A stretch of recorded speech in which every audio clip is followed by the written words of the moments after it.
Picture this, 1994. A time when the world was changing rapidly and the financial landscape was no exception. The financial landscape wasn't exactly a walk in the park, it was a battlefield. Families were struggling to make ends meet, facing challenges that seemed insurmountable. They were trying to keep their heads above water, juggling bills, and making tough decisions every day. Owning a home, that was the dream, a symbol of stability and success. But for many, it felt impossible. The dream was just out of reach, a distant hope. The economy was rough. Jobs were scarce, and the future seemed uncertain, and lurking in the shadows were lenders, ready to pounce on those in need. But these weren't your friendly neighborhood lenders. These were predators, waiting to exploit the vulnerable. They were circling, looking for easy prey, offering deals that seemed too good to be true. They promised the world, a way out of financial despair, easy loans, low payments. It all sounded perfect. But these promises came with a hidden cost, a nasty one, hidden fees, skyrocketing interest rates, and terms that trapped people in a cycle of debt. The financial battlefield of 1994 was treacherous, and navigating it required more than just hope. It required resilience, knowledge, and a bit of luck. Let's talk about this predatory lending dragon. It was a beast. It loved to target vulnerable homeowners, people with low incomes, people with bad credit, people desperate for a lifeline.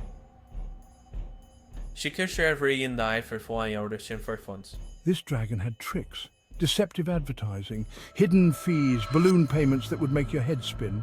It trapped families, locked them into loans they couldn't afford, and when they couldn't pay, the dragon foreclosed. It took their homes. It left them with nothing. But heroes emerged. Ordinary people, from all walks of life, stood up against the chaos. They saw the dragon wreaking havoc. This dragon wasn't mythical. It was the predatory lending practices that threatened their homes and lives. They knew something had to be done. They came together, senators, Congress people, leaders from different backgrounds united with a common goal. They hammered out a plan. With determination and collaboration, they forged a strategy. A weapon to fight this beast. A tool to protect the vulnerable.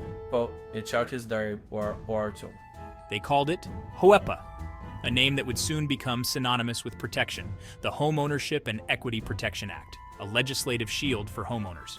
This wasn't just any law. This was a sword, a powerful instrument of justice, forged in the fires of justice, crafted with the intent to bring fairness and equity, designed to slay the predatory lending dragon, to cut through the deceit and exploitation. And it had some seriously sharp edges that would make a difference.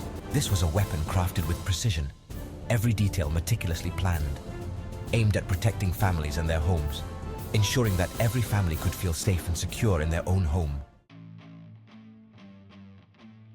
Section 4. The sharp edges of HOEPA. Protection for the vulnerable. HOEPA wasn't messing around. It was designed to protect those who needed it the most, the vulnerable borrowers who were often taken advantage of by predatory lenders.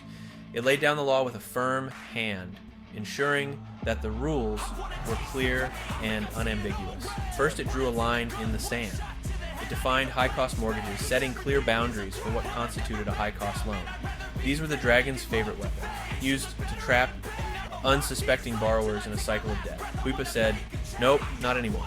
It stepped in to break the cycle. It put restrictions on these loans, making sure that they couldn't be used to exploit borrowers. It made them a stop for they name it right for finna. En deze vier or naar te deer zal voor Georgie Chu he guy I will that he for things. They face way for Socrates in neural scene. Why ensures that you are ensuring that only those who truly need them can access them. Then came the knockout punch. Final blow to predatory lending practices. HOEPA banned the dragon's dirtiest tricks. No more balloon payments that would voucher wire marks were board with soul theories or say that would surprise borrowers at the end of their loan term. No more hidden fees that would inflate the cost of borrowing. No more prepayment penalties that would trap borrowers in high-cost loans. Lenders had to play fair. They had to treat borrowers with respect and transparency. They had to disclose everything. No more fine print that hid the true cost of borrowing. No more gotchas that would catch borrowers off guard.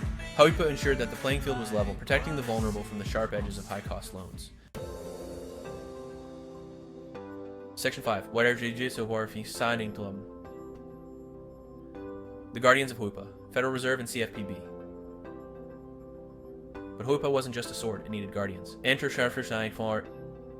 the Federal Reserve and the Consumer Financial Protection Bureau, the CFPB. They were given a mission: enforce HOEPA.